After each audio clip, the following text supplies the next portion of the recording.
Alhamdulillahillazi anzala 'alaina al-Qur'ana imama. Wassalatu wassalamu ala sayyidina Muhammadin khairil ummah wa ala alihi wa ashabihi ila yaumil qiyamah. Amma. Alhamdulillah rabbil alamin, puja dan puji selalu kita taati. Kita selalu mengucapkan syukur kepada Allah Subhanahu wa Ta'ala atas segala limpahan nikmat dan karunia Jua. Pada hari ini kita sedang berpuasa, kalau tidak salah hari ini yang ke-20 ya, 20 bulan suci Ramadan. Mudah-mudahan Allah Subhanahu wa Ta'ala menyempurnakan Ramadan kita ini selesai sampai dengan akhir Ramadan. Ada yang batal puasa kecuali yang uzur ya. Allah Subhanahu wa Ta'ala selalu memberikan nikmat kesehatan, kesempatan dan kemuliaan kepada kita semua. Samping kita melaksanakan tugas dinas kita sehari-hari, di situ pula kita melaksanakan anjuran Allah Subhanahu wa Ta'ala, kewajiban untuk berpuasa, dan juga kita mengamalkan amal-amal utama dalam bulan suci Ramadan. Amin Allahumma amin. Salawat dan salam kepada junjungan agung mulia kita, baginda wa maulana Muhammad sallallahu alaihi wasallam beserta keluarganya, sahabatnya, pengikutnya, andai tulang beliau sampai akhir zaman. Dan mudah-mudahan kita semua yang hadir, keluarga kita, orang yang kita cintai, akan mendapatkan syafaat dan nanti duduk dan tinggal bersama baginda Rasulullah di yaumil akhir kelak. Amin Allahumma amin. Tentunya yang saya hormati Bapak Kepala Kantor Kementerian Agama Kota Palembang, Bapak Kiai Haji Mukmin Hasan MSI. Yang saya hormati Pak Kasubag PU, yang saya hormati bapak-bapak, para kasih, para penyelenggara, Ibu Kasih, ada Ibu Dewi ya? Alhamdulillah berkenan kalau Ibu Dewi ini hadir di masjid. Bulan Ramadan ini aktif, bagaimana remote kemana? Kemudian yang saya hormati di sini juga hadir Kepala KUA Gandus, Kepala KUA Seberang 1. Mantap luar biasa. Tadi Koordinator Tadarus luar biasa Pak hadir ya. Terima kasih Pak Kiai Markondi dan Kiai Agus. Kemudian Bapak Ibu segenap pegawai, oh iya saya hampir lupa, Bapak Ibu khususnya penyuluh ya, penghulu di kantor urusan agama Gandus dan juga Seberang Ulu 1, Bapak Ibu sekalian, sahabat teman karib, pegawai ASN di Kementerian Agama Kota Palembang yang kami banggakan. Pada hari ini kita diberi amanah untuk menyampaikan kultum atau tausiah ini ya. Diki, kultum atau tausiah? Tausiah panjang dikit. Iya, ada juga kultum itu diakronimkan atau disinonimkan dengan kultum itu kuliah terserah antum ya. Jadi tidak ada minimal 7 menit. Mencak cukup 5 menit selesai ya. Atau kita sampai asal kaget boleh nego dilanjut oleh Pak Yan. Bapak Ibu sekalian yang saya banggakan, hari ini saya sedikit berbagi informasi terkait dengan bagaimana kita menggapai Lailatul Qadar. Sebagaimana kita ketahui firman Allah Subhanahu wa Ta'ala dalam Al-Quran, Allah Subhanahu wa Ta'ala berfirman, A'udzubillahi minasyaitonirrajim, Bismillahirrahmanirrahim. Lailatul Qadari khairun min alfi syahr. Lailatul Qadar itu lebih baik, lebih mulia dari 1000 bulan. Karena istimewanya itu hanya datang dan ada di bulan Ramadan.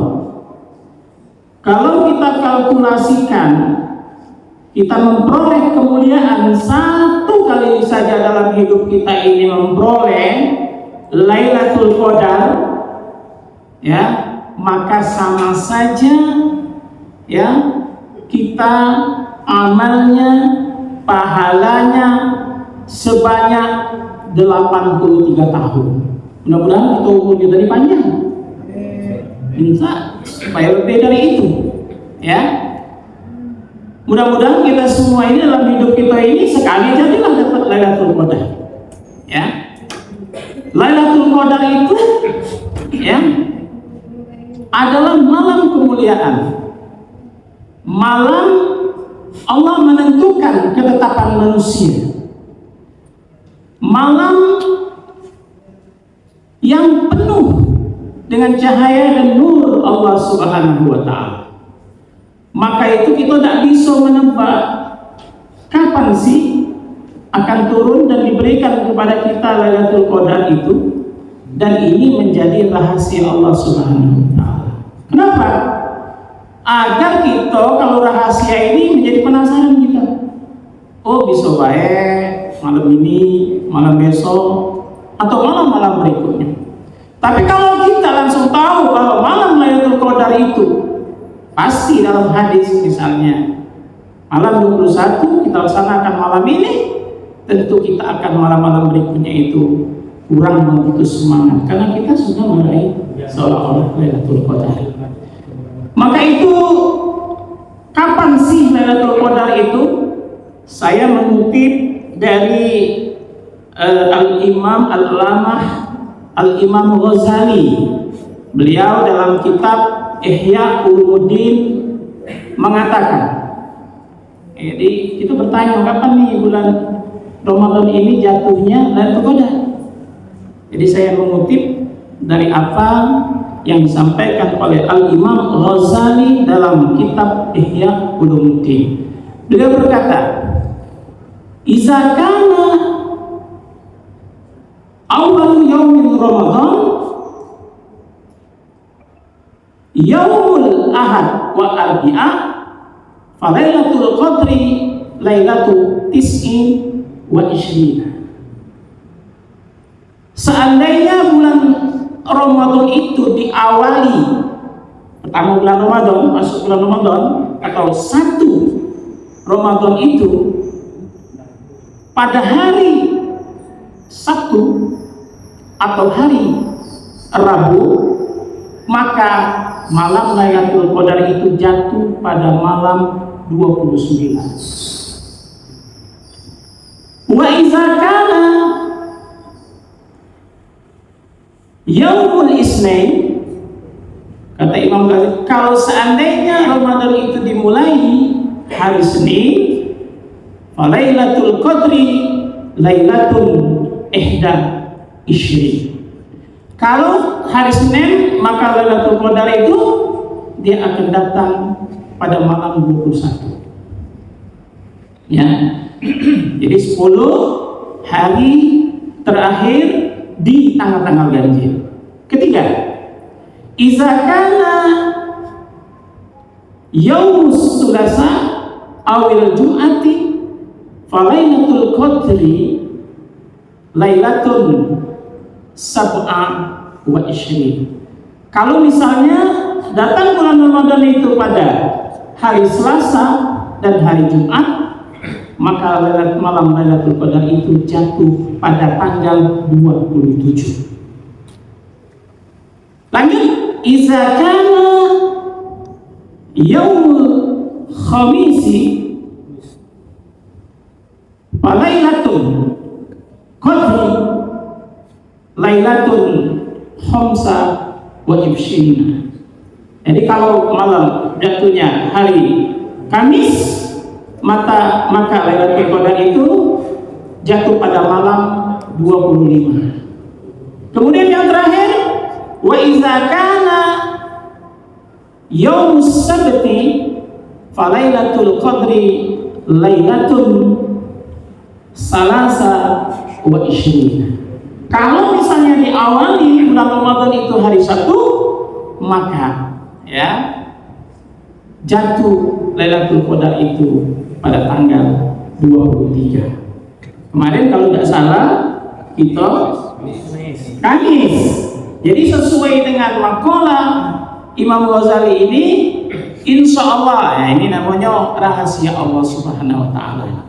Kalau kita kemarin kalau salah tanggal 18 atau 19 hari Kamis, maka kata Imam Ghazali, Lailatul Qadri Lailatul Khamsi wa Ishrina, jatuhnya malam 25. Nah ini malam ini lah mulai nih, karena malam ini Ihda Ishrin. Jadi malam ini tanggal 21 malam apa Rabu, 22 malam Kamis, 23 malam Jumat, 24 malam Sabtu, 25 malam Minggu. Nah cocoknya kita begadang malam Minggu beda. Nah itu insya Allah ini perkiraan, tapi wallahu a'lamu bishawab, hanya Allah lah yang akan tahu dalam segalanya. Karena setiap Ramadan itu bisa saja kata Imam Ghazali berbeda-beda, ya. Maka itu Bapak Ibu sekalian yang saya hormati, ya. Bagaimana ya kita agar dapat meraih Lailatul Qadar ini? Tentu kalau saya mempunyai pemikiran, kalau bulan Ramadan ini kita banyaknya vertikal ya. Bulan Ramadan ini banyak ibadah vertikal kepada Allah, banyak ibadah mendekatkan diri kepada Allah Subhanahu wa Ta'ala, betul? Tetapi sesungguhnya Allah juga menganjurkan di dalam bulan suci Ramadan ini kita banyak beribadah horizontal. Jadi ibadah hablum minallah, hablum minannas. Pendekatan diri kita kepada Allah agar mendapatkan Lailatul Qadar, pertama secara vertikal adalah tentunya kita sesuai. Ini juga Imam Ghazali mengatakan, ya, perbanyaklah oleh kalian di 10 akhir bulan Ramadan itu pertama, yaitu melaksanakan qiyamul lail. Kita melaksanakan ibadah sholat tarawih, sholat witir, qiyamul lail, tahajud. Bahkan Allah Subhanahu wa Ta'ala dalam firman-Nya, wa minal laili fatahajjat bihi nafilatan lak asa ayyab asuka maqamam mahmud. Ini janji Allah loh, ya, apalagi di bulan suci Ramadan. Jadi kita perbanyak ya qiyamul lail di malam hari, mendirikan sholat, ya, mendirikan sholat-sholat sunat yang lain. Siang hari kita memperbanyak dan meneguhkan diri rajin melaksanakan sholat duha, karena itu juga bagian dari anjuran ya, Nabi kita Muhammad Sallallahu Alaihi Wasallam dalam mengisi amalan-amalan di bulan suci Ramadan. Maka itu ada hadis, mungkin matanya hafal semua. Qala Rasulullah Sallallahu Alaihi Wasallam, man qama Ramadhana imanan wa ihtisaban ghufira lahu ma taqaddama min dzambi.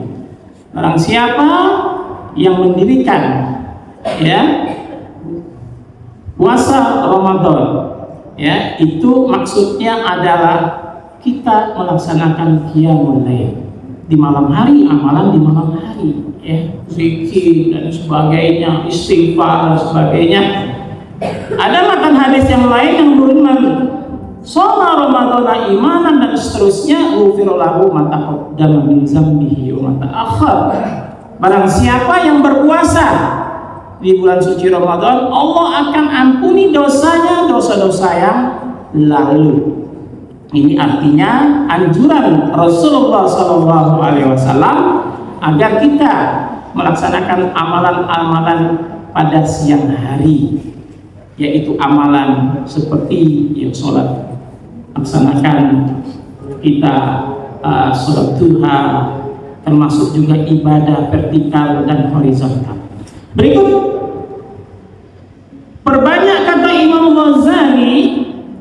Untuk apa? Kita, karena ini bulan Al-Quran, ya, perbanyak membaca Al-Quran. Bahkan Rasulullah Shallallahu Alaihi Wasallam bersabda, "Man qara'a harfan min kitabillah falahul hasanah, wal hasanatu bi asyri amsalihah, walam akul alif lam mim harfun walakinna alif harfun walam harfun wa mim harfun." Apalagi di bulan suci Ramadan. Ini hadis sahih, hadis Bukhari.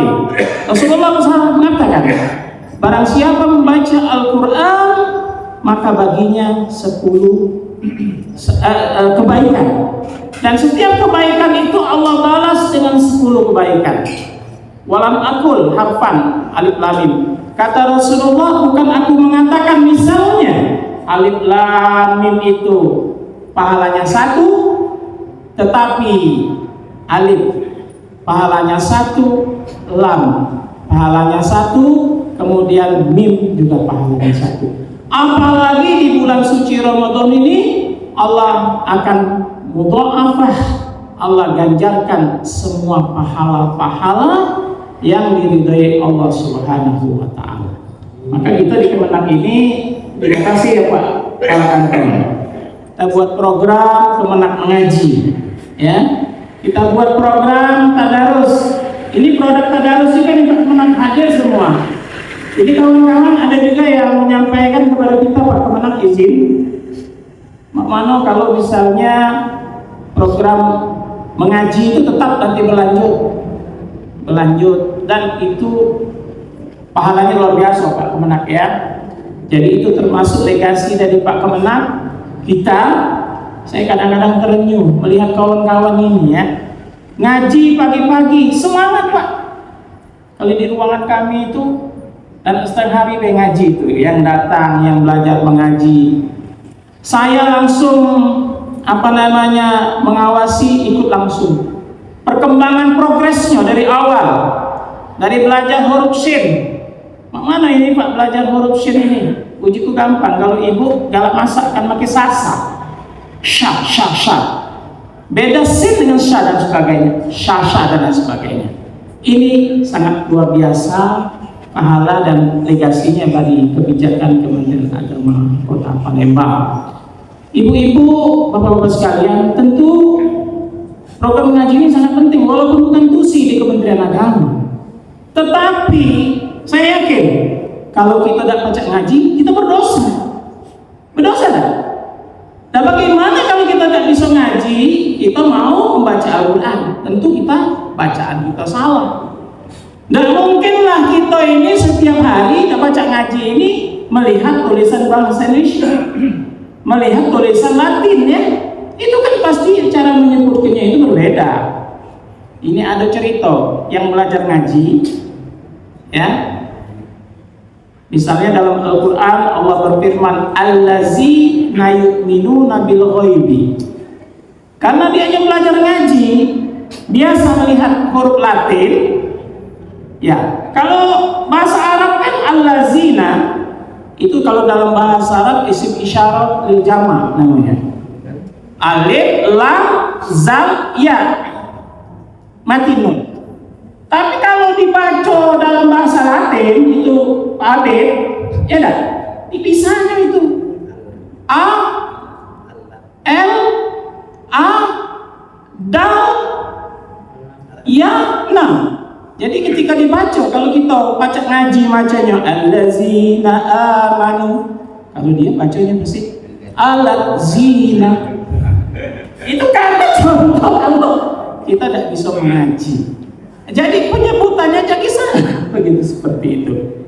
Maka ya awal kita sebagai seorang muslim itu setelah kita mengucapkan syahadat itu, setelah itu kita membaca Al-Quran, ya, belajar Al-Quran. Ini berikutnya, tidak sakit tempat juga lalu lebih ya. Ini karena kultum tadi kuliah serantum. Yang berikutnya berikutnya adalah ini secara vertikal untuk kita menggapai Lailatul Qadar.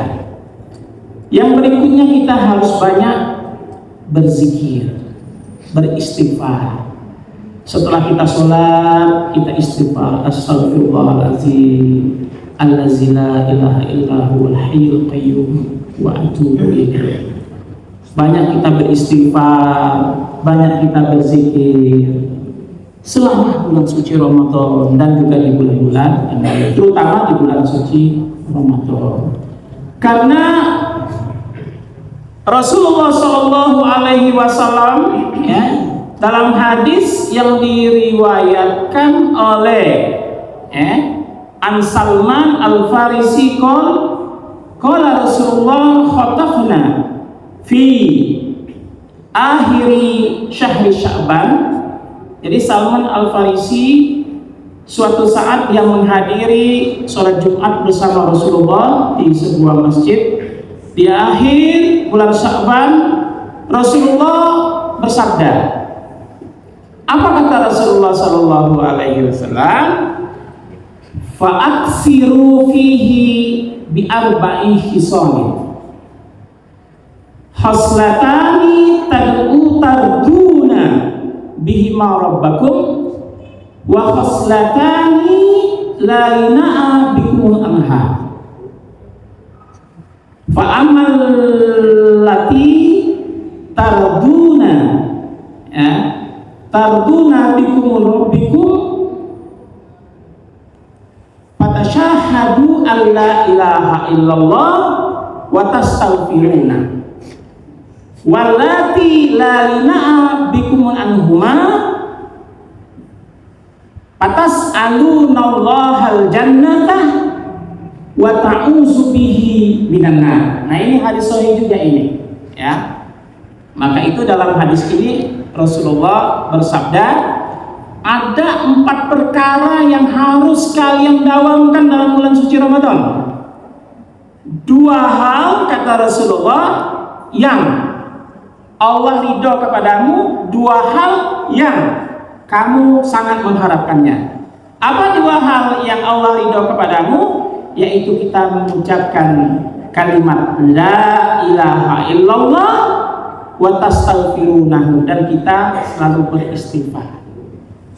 Kemudian apa yang selalu kita harapkan dalam bulan suci Ramadan ini? 2 hal.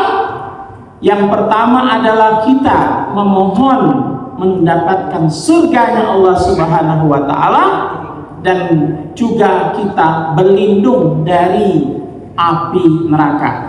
Maka itu kita dalam bulan suci Ramadan ini dasar hadisnya ini.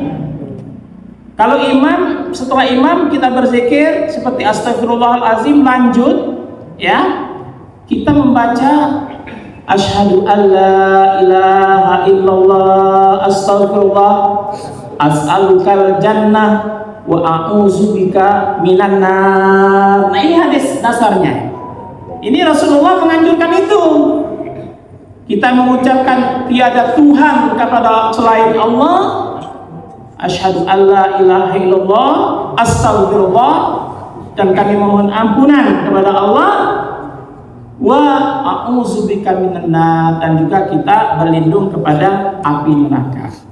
Dalam hadis yang lain dianjurkan juga selama bulan suci Ramadan ini untuk kita berdoa, Allahumma innaka afuwun karimun tuhibbul afwa fa'fu anna ya karim. Nah, ini beberapa amalan yang sifatnya vertikal. Sebenarnya banyak lagi. Dilanjutkan ini apa? Cuma lanjut ya. Tidak apa-apa. Jadi sifatnya vertikal. Kita ingin menggapai Lailatul Qadar ini harus dekat kepada Allah. Makanya kita nak ngelobi, bagaimana kita minta tolong nempak, bagaimana kita minta bantu dengan teman kalau kita tidak dekat kepada Allah, kepada manusia. Ini secara vertikal.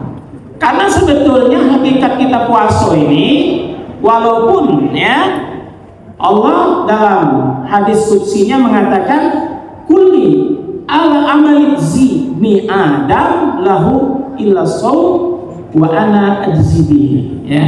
Setiap amalan anak Adam itu baginya kecuali bulan puasa, ibadah puasa, maka itu sesungguhnya untuk batas bagi Allah, ya.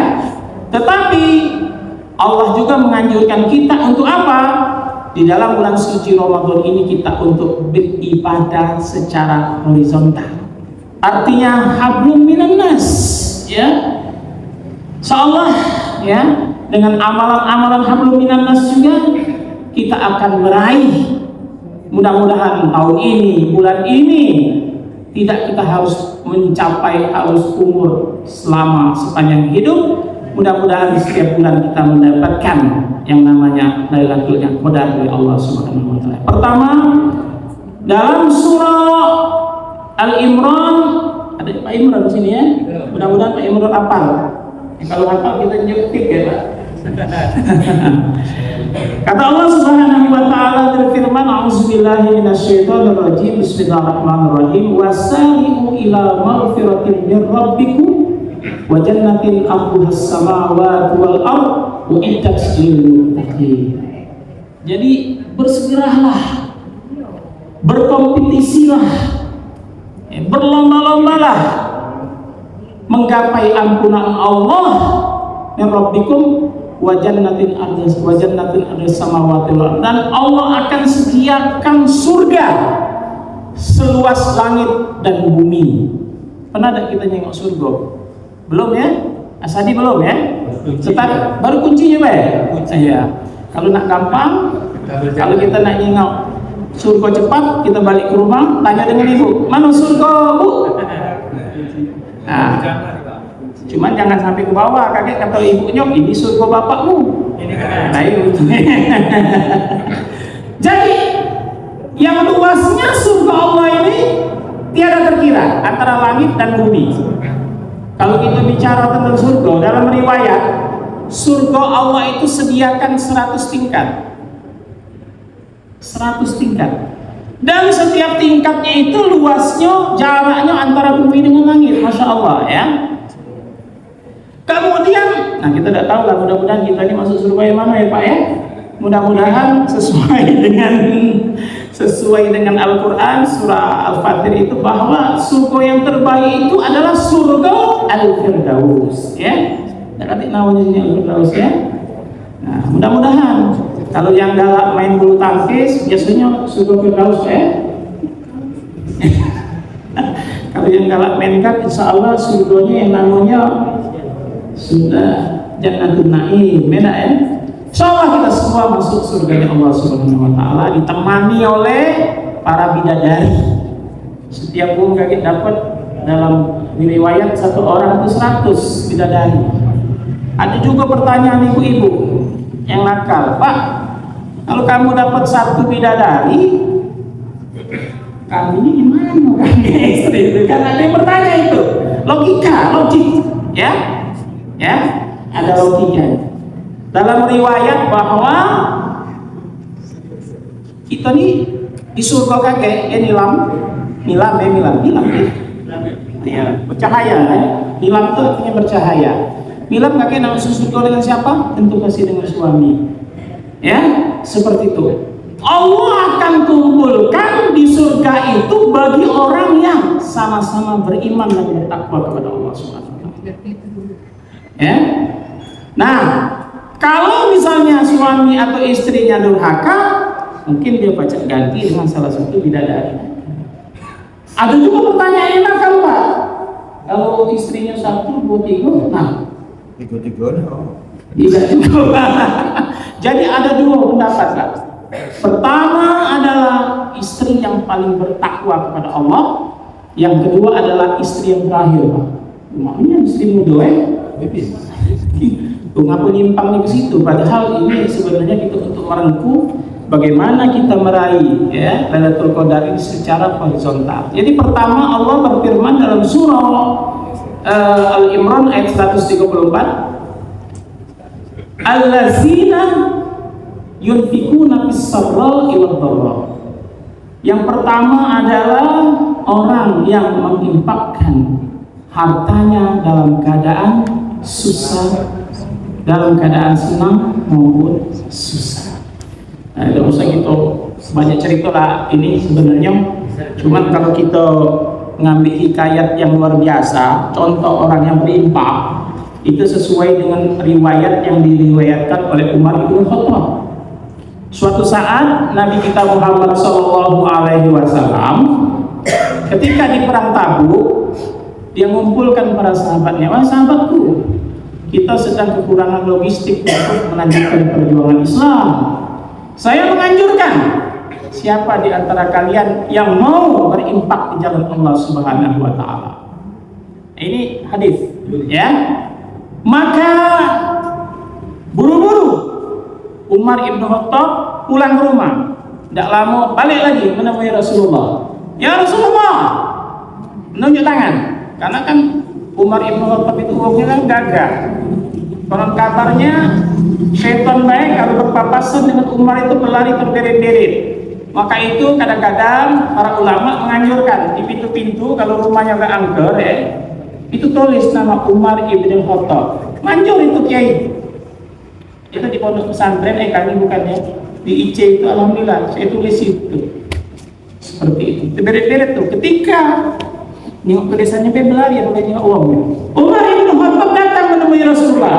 Ya Rasulullah, aku infakkan separuh hartaku. Kata Nabi, sisanya ya sama seperti ini.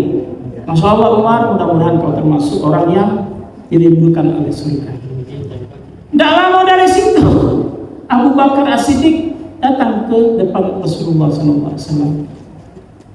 Kata Abu Bakar, ya Rasulullah, hari ini aku infakkan seluruh harta. Wih, seluruh harta yang diberikan kepada Rasulullah untuk perjuangan Islam. Ditanya oleh Rasulullah, ya Abu Bakar, apa yang tersisa untuk keluargamu? Dijawab oleh Abu Bakar, yang tersisa adalah Allah dan Rasulnya. Luar biasa, Allah dan Rasulnya untuk mendapatkan ridha Allah Subhanahu Wa Taala. Ya, akhirnya Umar ini malu dalam hadis. Masya Allah, aku ingin bersegera, aku ingin mengalahkan amalnya Abu Bakar, tetapi sungguh aku tidak akan pernah mengalahkan amalnya Abu Bakar selamanya. Maka itu ada 10 wong yang dijamin masuk surga, ya Ustaz ya. Ini hadis Rasul. Abu Bakar kata Rasulullah.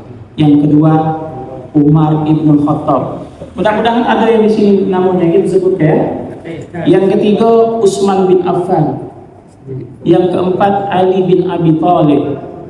Yang kelima Thalha bin Ubaidillah. Yang keenam Zubair bin Awam. Yang ketujuh Abdurrahman bin Auf. Yang ke-8 Sa'ad bin Abi Waqqas. Yang ke-9 Zaid bin Sa'id. Dan yang kelima Ubaidillah bin Jarrah. Ini 10 orang yang dijamin masuk surga. Hah? Tak kata nama, tak kata. Insya Allah dengan amal. Jadi ini orang-orang yang dijamin. Ya, bagaimana perjuangannya? Abu Bakar seluruh hartanya tunjukkan. Umar separuh hartanya. Ali, Utsman dulu. Bagaimana Utsman? Utsman itu dianya apa? Tanah apa? Pembebasan. Jadi di Madinah itu ada ya karena susah air. Di Madinah itu dia membebaskan sebuah sumur, ya. Sumur untuk kepentingan orang-orang Ansor. Ali, itu Sayyidina Ali radhiyallahu wajhah, sanggup dia menggantikan tempat tidurnya Rasulullah ketika akan disergap oleh orang-orang kafir Quraisy. Kalau kita terbirit lari kan seperti itu kira-kira ya.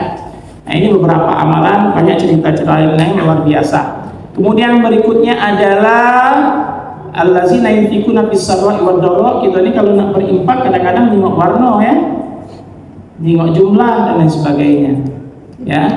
Dan kita berinfak tentu kepada orang-orang aqribaina, orang-orang yang terdekat di antara kita.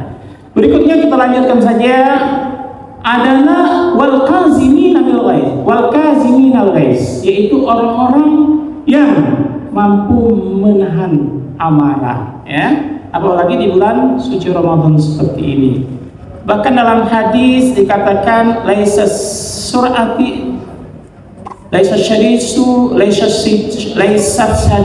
bisur'ah walakinna sur'ata, kok saya lupa, laisa syadisu bisur'ah walakinna syadis allazi yamliku nafsahu indal qadam. Jadi bukannya orang yang hebat itu pegulat, tetapi yang dinamakan orang hebat itu orang yang mampu menahan amarah, menahan emosi. Jadi banyak cerita Sayyidina Ali itu ketika dia berperang, dalam riwayat ketika seorang musuhnya jatuh tinggal menebaskan ya pedang di leher musuh, ketika itu musuhnya yang jatuh itu meludahi Sayyidina Ali. Pas kena muka Nabi, tetapi muka Sayyidina Ali. Tetapi ketika itu Sayyidina Ali melepaskannya, ditanya oleh pemuda yang hampir dibunuh oleh Sayyidina, kok kau lepaskan? Kan tinggal satu ayunan pedang saja, saya akan tewas. Dijawab oleh Sayyidina Ali, aku awalnya berperang niatnya adalah karena Allah, tetapi ketika engkau meludahiku, ya, aku takut aku membunuhmu itu dikarenakan amarah. Nah ini luar biasa ya, cerita-cerita ya. Yang berikutnya tentunya wal afina 'anil nas, yaitu orang-orang yang pemaaf ya, orang-orang yang suka memberi maaf ya. Ya kalau orang yang bersalah minta maaf ya wajar. Tetapi ketika orang memaafkan terhadap kesalahan orang lain, dia melakukan itu. Nah ini termasuk orang-orang yang bertakwa, ciri-ciri orang yang akan ya menghuni surga dan yang akan memperoleh ya Lailatul Qadarnya dari Allah Subhanahu wa Ta'ala. Pemaaf bukan berarti kita terhina. Pemaaf artinya adalah orang-orang yang mulia, yang mempunyai ya kejiwaan mental yang sangat mulia ya, karena dia sebelum orang minta maaf dia lebih memaafkan. Ini sesuai dengan ayat Al-Quran surah Al-Imran ayat 34 tadi. Allahu yuhibbul muslimin, dan tentunya Allah ya sangat mencintai ya orang-orang yang berbuat baik. Mungkin demikian saja yang dapat saya sampaikan. Mohon maaf atas segala kekurangan dan hilaf. Cukup panjang, karena agak semangat karena kita sudah dapat tukin kemarin ya. Mudah-mudahan diberkahi Allah Subhanahu wa Ta'ala. Mohon ampun pada Allah, mohon maaf apabila ada hal yang kurang berkenan. Saya akhiri dengan ucapan wallahu muwaffiq ila aqwamit thoriq. Wassalamualaikum warahmatullahi taala wabarakatuh.